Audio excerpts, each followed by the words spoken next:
Cabinet मंत्री संजय निषाद बोले, सपा ने सिर्फ अपने परिवार का किया विकास। बीजेपी सरकार में सर्व समाज का विकास हो रहा है, जबकि समाजवादी पार्टी ने सत्ता में रहने पर सिर्फ और सिर्फ अपने परिवार का विकास किया।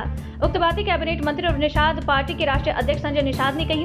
वो आजमगढ़ में आयोजित कार्यकर्ता बैठक के दौरान मीडिया से रूबरू हो रहे थे। उन्होंने कहा कि मैनपुरी के उपचुनाव का लोकसभा में आम चुनाव पर कोई प्रभाव नहीं पड़ेगा। लोकसभा चुनाव 2024 में प्रदेश की सभी सीटों पर भाजपा अपने सहयोगी दलों के साथ जीत दर्ज करेगी। नवभारत समाचार आजमगढ़ से। वहाँ वो नफरत फैलाने वाले कल बता रहे हैं। देखिए, नफरत तो इन लोगों ने फैलाया ना। नफरत नहीं फैलाते तो आज देश की दशा क्या है। इन्हीं लोगों के हाथ में 70 साल से ना जिस पार्टी के मंत्री हैं नीतीश को चाहिए उन्हें बर्खास्त करें। नीतीश जी उससे पहले इसी का गुणगान गाते थे, लेकिन अब अलग होने के बाद सुर बदल गया। जिन नेताओं का सुर बदल जाए उसके ऊपर कोई टिप्पणी नहीं करना चाहिए। आज निषाद भगवान राम आराध्य हैं, देश के पूजनीय हैं, भारतीय संस्कृति के प्रतीकात्मक हैं।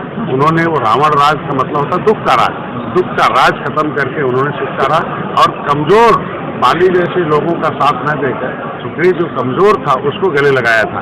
तो गले लगाने के लिए वो संदेश जो है आज के दिन में है। और भगवान राम उस वाल्मीकि रामायण के आधार पर ही निषाद राज का किला है। तो हम तो किले को आज के दिन में हमने नहीं खुदाई की, पुरातत्व विभाग ने खुदाई की है। उसको मतलब पूरी दुनिया के उसे वैज्ञानिकों ने उससे रिसर्च किया और जिससे इतना ज्ञान है वो जाके निषाद राज के किले के देखा, भगवान राम को देखा। ऐसी टीका टिप्पणी करने वाले आपको लग रहा है कि मोदी योगी के राज में रामराज है? रामराज उसे कहते हैं कि सभी जाति सभी धर्म का बिना भेदभाव को उसको हम लगाए गले और उसको योजनाओं का लाभ दें, उनको सम्मान दें। सच्चर कमेटी की रिपोर्ट कहती है कि मुसलमानों की दशा SC/ST से भी खराब है। कि किसके समय आए वोट दबाएंगे हाथी का, साइकिल का, पंजा का, और बदले में मुसलमान गरीबी पाए और उसका इलाज हम कराएं, उसका अनाज हम दें, उसका मकान हम बनाएं। इसी को तो रामराज कहते हैं ना, बिना भेदभाव के सभी जाति को। क्या आपको लगता है कि मुसलमान भारतीय जनता पार्टी की ओर आकर्षित हो? धीरे धीरे आएंगे ही आएंगे। जब समझ में आता जैसे होता ना कि कहते हैं कि voter is the real God is voter in the democracy. वो भी वोटर हैं, लेकिन the unconsciousness of the voter जो है इन द डेमोक्रेसी। आज के दिन में 70 साल में उन्हें इन नेताओं ने बेहोश कर रखा और बेहोश करके जो जैसा था वोट ले लिया, फिर उनको छोड़ दिया। तो आज मुसलमान धीरे धीरे तैयार हो रहा कि मैंने 70 साल से क्या खोया क्या पाया है। आखिर उसमें देखिए उनके चक्कर में पड़ गए तो कुछ ही लोग मुसलमान में अमीर हो गए, बाकी तो उसके 90% हो करीब। तो उनके झंडे उठाने से बदले में क्या मिला? हाथी, साइकिल, पंजा के। अब उन्हें सोच रहा है और आज नहीं वोट देने के बाद भी भाजपा हमें क्या दे रही है? सम्मान दे रही है, शिक्षा दे रही है, उनके लिए काम कर रही है, उनके इलाज के लिए सब क्षेत्रों में है। तो ऐसा नहीं कि हम आज के दिन में भले हमारे वोटर मतलब मैं हूँ फिर भी हम उनका साथ दे रहे हैं। यही तो मुसलमानों के अंदर आ रहा है जगह कि नहीं हमारे साथ आना चाहिए और इनके साथ आना चाहिए। और इसीलिए धारा 370 के बाद हिंदू मुसलमान राइट बंद हो गया। आपके कब आ रहे हैं एनडीए में? ओम प्रकाश राजभर जी कब आ रहे हैं? अरे भैया हमारे यहाँ भैया हैं, उनके सलाहकार जब बदल जाएंगे तो निश्चित तो सुबह कुछ और बुलवाते हैं, दोपहर को कुछ और, शाम को कुछ और। हम लोग आज जो भी हमारे कार्यकर्ता हैं वो अपने समाज के भविष्य के लिए, आने वाली पीढ़ी के बेहतर भविष्य के लिए काम करते हैं। अपने नाली खरंजा तो 70 साल तक मिलता रहा, लेकिन इन्हें सम्मान नहीं मिला, संवैधानिक अधिकार नहीं मिला। संविधान में इनकी हिस्सेदारी चाहिए, हिस्सेदारी के लिए काम कर रहे हैं। और निश्चित रूप से हम पूरे प्रदेश का दौरा कर रहे हैं, पूरे प्रदेश में हम चेक कर रहे हैं, देखें हमारे कार्यकर्ता कहाँ, हमारे वोट की संख्या कहाँ, हमारे मजबूत कहाँ, संगठन कहाँ कमजोर से मजबूत किया जा रहा है। और हम लोग अलग अलग नहीं है। भारतीय जनता पार्टी, मोदी जी ने जब हमारे प्रचार के लिए कहा कि भाई भोजन भरी थाली में डॉक्टर संजय के साथ मोदी योगी देख के बटन दबा देना, भारतीय जनता पार्टी को दबाए, तो मैंने भी कहा भाई कमल में मोदी जी के साथ डॉक्टर संजय को। आप भाजपा की सरकार बना रहे हैं 24 में और शिवपाल जी कह रहे हैं कि उनकी लंका हम ढा देंगे, परिवार एक हो गया है। देखिए वही परिवार एक तब भी था, कहाँ अलग था? भाई परिवार एक ही था ना। कहाँ लड़े शिवपाल जी? 2022 में लड़े कहाँ? फिर भी नहीं जीत पाए। आप देख लीजिए किस तरीके से। तो परिवार के लिए उनको भी देखिए, अपने वो परिवार के लिए पार्टी बनी है, तो हम पब्लिक के लिए पार्टी बनी है। भारतीय जनता पार्टी, निषाद पार्टी, हम लोग जो एनडीए है ये पब्लिक के लिए काम करते हैं और पब्लिक हमारे साथ है, इसलिए साथ है, बिना भेदभाव के हम इनके लिए सब कुछ काम करते हैं। सर, आप प्रधानमंत्री भी रहे हैं आजमगढ़ के और PWD में बड़ा घोटाला किया गया है। 104 सड़कों को गड्ढा मुक्त करने के नाम पर बड़ी धांधली सामने आई। कई करोड़ का घोटाला उसमें आया सामने। निश्चित रूप से मैं मुख्यमंत्री जी को धन्यवाद दूंगा कि जहाँ भी ऐसे मामले आते हैं उस पर जाँच होता है और जाँच होने पर प्रभावी कार्रवाई होती है। जो भी उसमें रसूखदार भी हों फिर भी उनके खिलाफ बड़ी कार्रवाई होती है। वो जाँच का विषय अगर आपके सामने आया है तो निश्चित रूप से सरकार और शासन उस पर जो है निगरानी करेंगे और जो होगा आवश्यक करेंगे। शासन थोड़ी मामले पर चुप्पी साधे हुए बोल नहीं रहे हैं, कुछ अधिकारी कुछ नहीं बोल रहे हैं। सिस्टम जब मामला सामने आया है तो सामने आएगा तो उसका परिणाम भी होगा। अध्यक्ष जी, एक गंभीर आरोप आपके सांसद ब्रिजभूषण शरण सिंह पर लगा, इस पर आपसे क्या? देखिए, मैं देश के अस्मिता देश के खिलाड़ियों के साथ हमारी पार्टी खड़ी है और वो जांच का विषय है। सरकार उस पर ऐसा भी होगा उस पर निर्णय सरकार। नहीं, सांसद का ये भी कहना है कि ये जो हमारे पर आरोप लगाया जा रहा है ये एक तरीके से पूंजीपतियों द्वारा लगाया जा रहा है। जो भी कह रहे हैं या जो भी मामला उस पर निश्चित रूप से खेल मंत्रालय और खेल मंत्री और सरकार उस पर निश्चित रूप से जल्दी बढ़ाना है।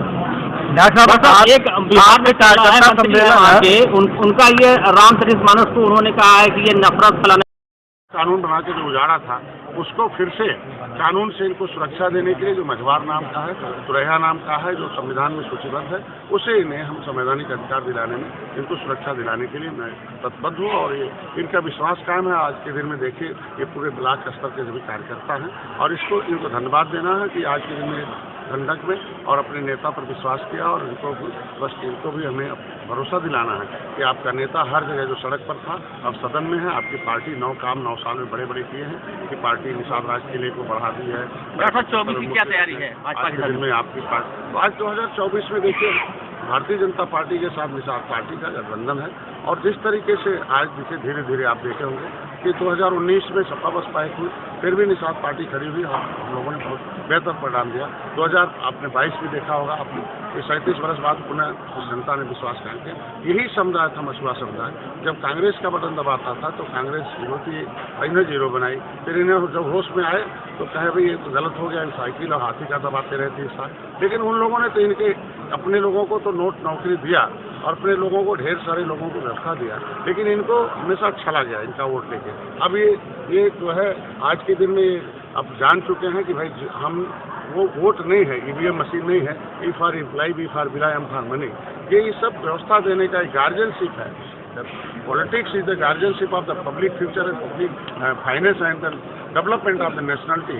तो ये इनको पता चल गया कि मैं इनको एक प्रोग्राम बनाया है एजुकेटेड पर्सन, पढ़े लिखे लोगों को भी राजनीति पढ़ाया जाए और वोटर के पास जाना है, वोटर को सही बात बताना है, उन्हें होश में लाना और सही जगह वोट डलवाना है। धीरे धीरे इनका 2024 में हम लोग तैयारी कर रहे हैं और बड़े भाई भारतीय जनता पार्टी है, जहाँ जहाँ कैसे भी होगा वो निश्चित रूप से। कितनी सीटों में जीत के लिए काम करते हैं, सीट के लिए नहीं। हमने आपने देखा होगा 2022 में हम लोगों ने जो भी सीटें ली, 15 सीटें हमें मिली, 11 हारी हुई सीटें थी, उसमें 9 हमने जीता।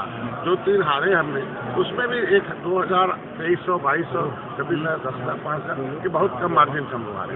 तो आज के दिन में हम लोग इतिहास रचने के लिए आए। जो भी सीटें मिलेगी भारतीय जनता पार्टी लालगंज पे नजर रहेगी आपको।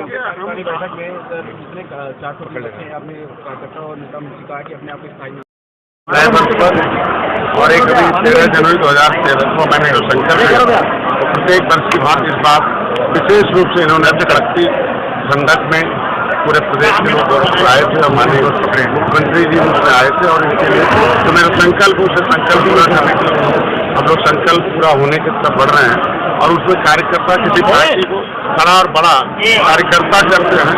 इसलिए इन्हें धन्यवाद देना था कि आज इस पार्टी की देन है कि माननीय प्रधानमंत्री, माननीय गृहमंत्री, माननीय मुख्यमंत्री जी इस चीज को है। हमारी सरकार पूरे प्रदेश में जीरो टॉलरेंस पे विकास के मुद्दे पर चल रही है और सफल सभी को हम लोग सफल बनाने के लिए पूरे देश के हम लोग 9 टीमें गई थी। हमें ब्राजील और अर्जेंटीना और मैक्सिको जाने का अवसर मिला था।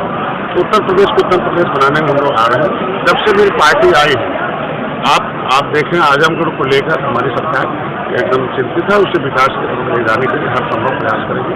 और जो चुनाव हुआ था यहाँ सबसे सर्वाधिक मत हमारे निषाद पार्टी को बरौलिया में मिला था। इसे लगता है कि निषाद पार्टी के तरफ जनता का विश्वास और बढ़ा है और उस विश्वास को कायम करने के लिए हमारे कार्यकर्ता जो महिला मोर्चा, युवा मोर्चा है, उनको नई कार्यकारिणी गठित हुई है जो हमारे जिले की है। अब इसे ब्लॉक की कार्यकारिणी को भी आगे ले जाना है।